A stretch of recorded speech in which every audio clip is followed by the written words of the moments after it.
Hello, NBA fans. Every day we have news about the Los Angeles Lakers.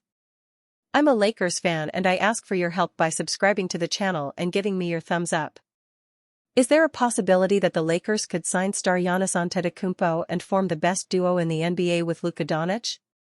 Yes, it's possible, but for this trade to happen, the Lakers would have to release Austin Reaves, who is a fan favorite. There are many comments that Giannis Antetokounmpo is unhappy with the Milwaukee Bucks, and if he requests a trade, it would be great to see Luka Doncic and Giannis Antetokounmpo playing together. The only way the Lakers can sign Luka Doncic is by losing Austin Reaves to the Milwaukee Bucks. The Luka Doncic era in Los Angeles Lakers will begin soon. LeBron James still has juice left in the tank, but doesn't possess the same career outlook he did when he signed with the Lakers in 2018. Leaving Los Angeles no choice but to prepare a Doncic-led future. Game recap: Lakers 135, Clippers 118. While the 2027 free agency period is 2 years away, a Lakers writer has identified the perfect superstar teammate for Doncic. Giannis Antetokounmpo has one more guaranteed year left on his contract after this season, Lake Show Life's Sviatoslav Ravenchuk wrote Wednesday. A player option for 2027-28 would allow him to explore free agency in 2027. It remains quite telling that no extension has been signed just yet.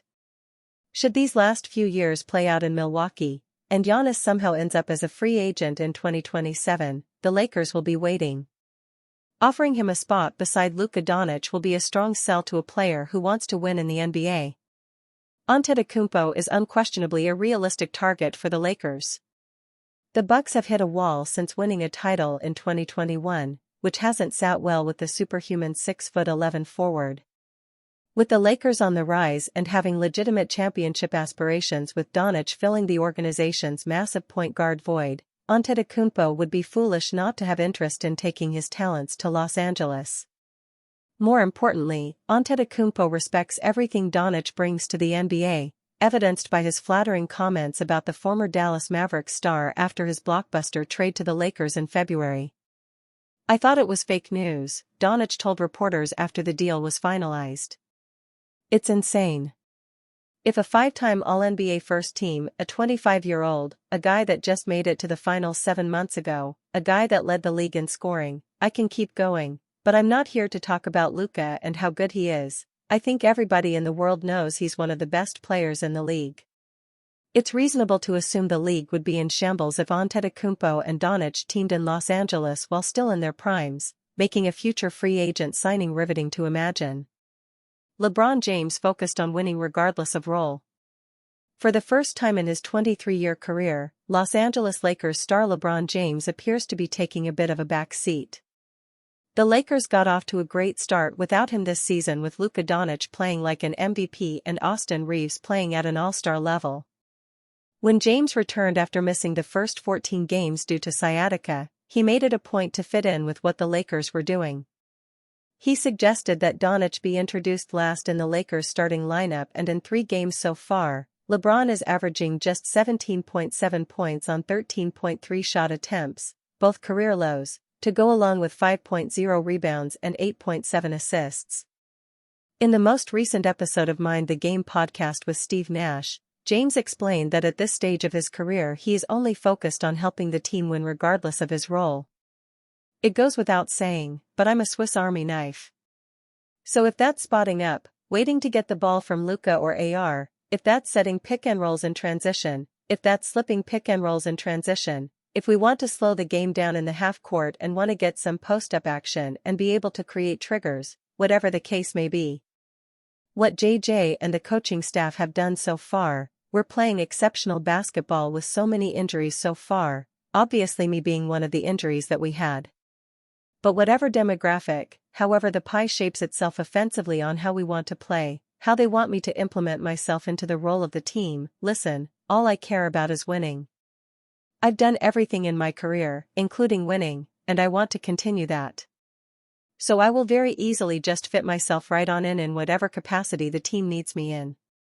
When you got a great point guard like Luka who creates so many eyes around him, one of the best things I can do is slash in from that 45-degree or wait if a guy is tagging high on DA or tagging high on Jackson, to be able to roam behind the defense and catch lobs behind the defense. Or just stopping up and getting ready to shoot. I worked a lot of my shooting when I wasn't allowed to do a lot of physical pounding and running and jumping and things of that nature, so I worked on a lot of that too. Having that growth mindset throughout my career to whatever position I would ever be able to be put in, no matter if it was the Olympic team or Lakers or Heat of Cavs or whatever, to be dynamic. How can I always be a threat on the floor with or without the ball? And that's something I've kind of prided myself over. Given everything James has accomplished in his career, it is impressive to see him put his ego aside and buy in the way he has since returning to the Lakers lineup. This past offseason, it wasn't even clear if LeBron would still be on the Lakers right now. Perhaps after seeing how well they started the season though, he is fully bought in and willing to do whatever it takes to help the team win, which is exactly what they need. Luka Doncic excited to compete for first Emirates NBA Cup. Los Angeles Lakers star Luka Doncic had another statement performance of the 2025-26 season, this time coming at the expense of the LA Clippers. Doncic's dislike of the Clippers is well documented given his history with the team, but he and the Lakers had the latest laugh after beating their crosstown rivals 135-118. Doncic scored a game-high 43 points, with 32 of them coming in the first half against a beleaguered Clippers defense. Not only did the Lakers improve to 13-4 on the season, but they also clinched West Group B of the Emirates NBA Cup. The Lakers and Clippers both entered their matchup 2-0 in group play, but after the Lakers beat the Clippers they secured the tiebreakers against them and the Grizzlies.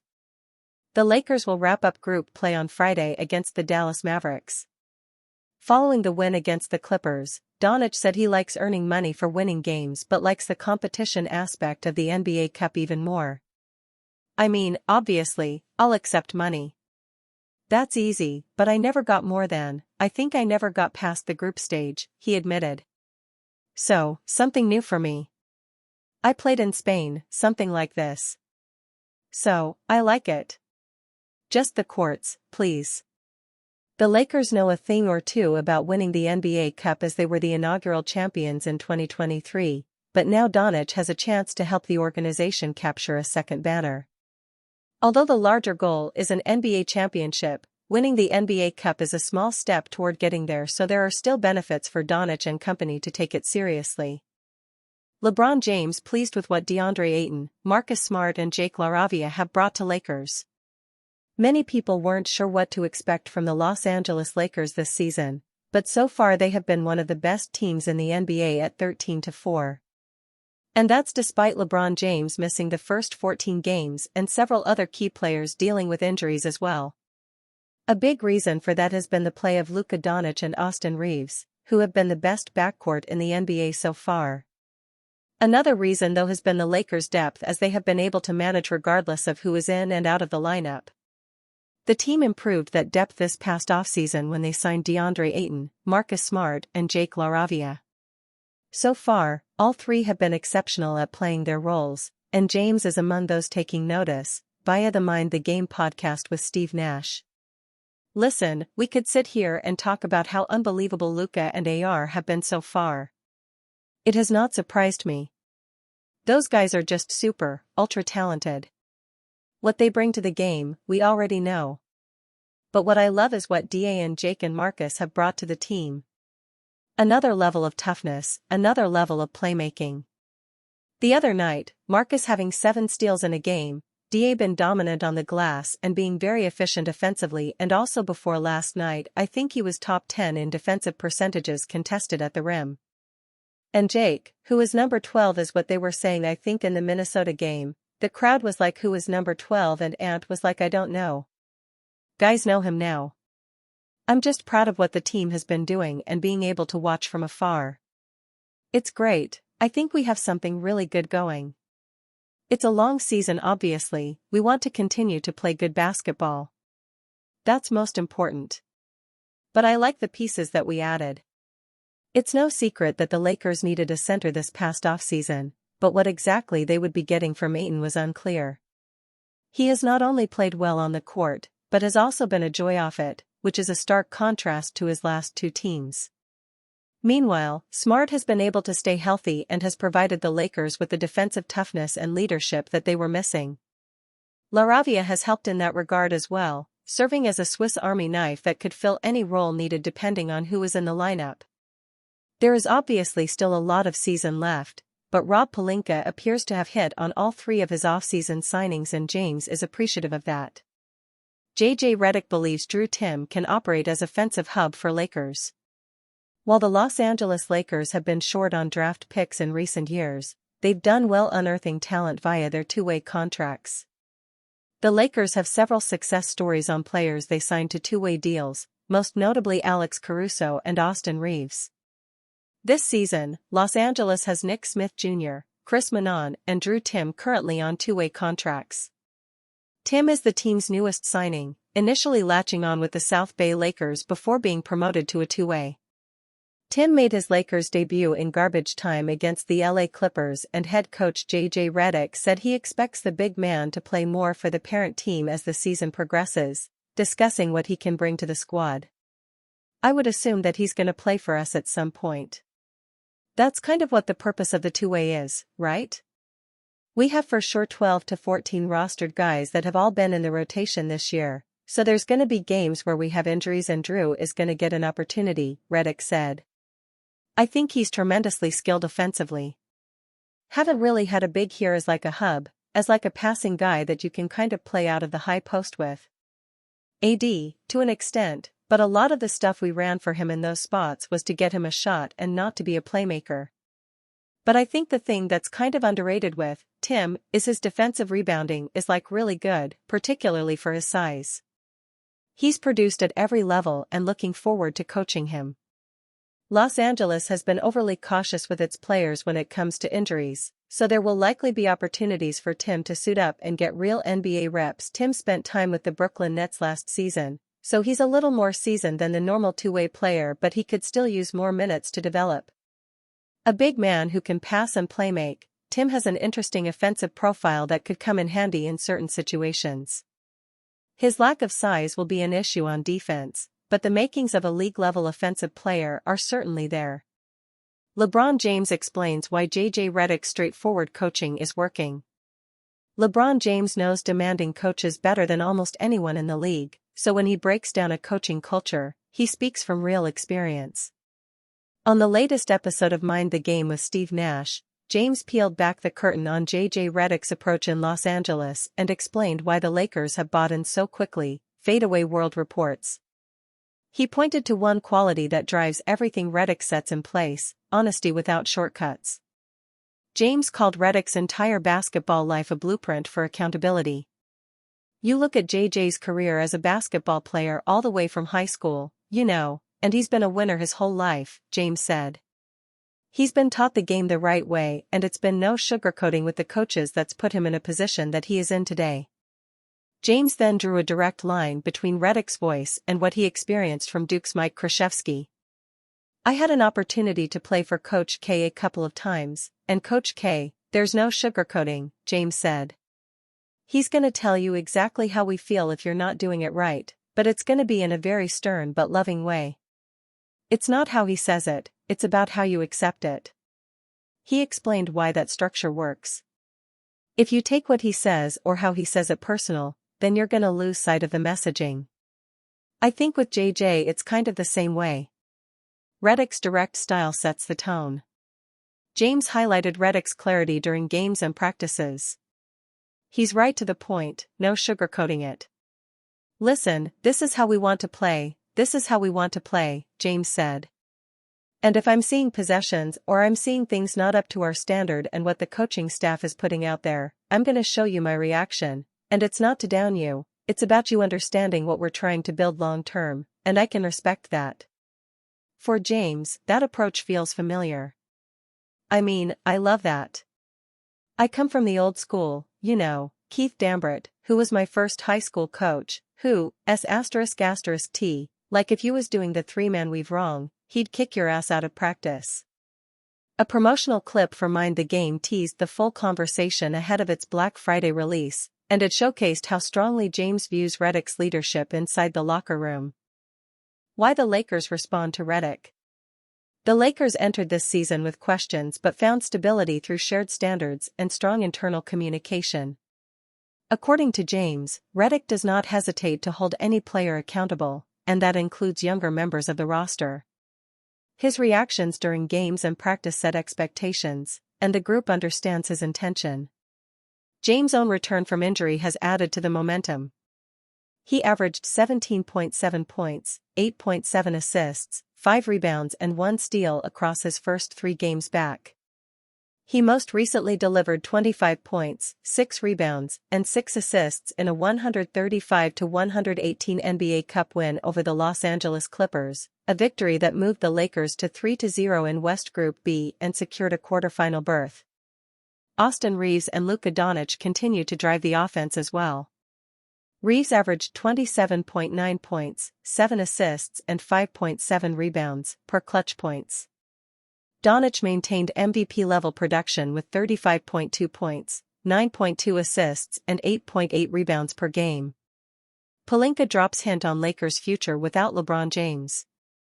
The Los Angeles Lakers spent the first 14 games of the season without LeBron James. Instead of collapsing, they surged to a 10-4 record, giving the franchise an unexpected preview of what life might look like after the 40-year-old superstar eventually walks away. Team president Rob Pelinka believes that the early stretch may have revealed a blueprint for the future. Speaking with Spectrum Sportsnet before Tuesday's win over the Clippers, Pelinka said the organization's plan to get younger and deeper has already paid dividends. "We talked a lot about how we wanted to get younger with the roster and then more depth," Pelinka said. "If you look around the league at the successful teams, they're young. Everyone's playing fast, everyone's playing physical.